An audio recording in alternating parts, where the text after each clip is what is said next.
আসসালামু আলাইকুম। আজ 13 রমজানে আপনাদের প্রত্যেককে শুভেচ্ছা, স্বাগতম। আহ চলছে রমজান মাস জুড়ে প্রতিদিন ইফতারি পাবে একজন। যদিও আমরা বেশ কিছুদিন থেকে একজন নয়, দুইজন করে দেওয়া হচ্ছে ইফতারি।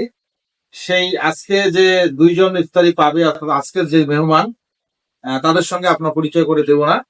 শুধু এটুকুই বলছি যে বরাবর মতো দিয়ে আসছি প্রতিদিন দুইজন করে। তো আজকের উপহারগুলো দেওয়ার জন্য এখন যাচ্ছি। তো চলুন উপহারগুলো দিয়ে আসি।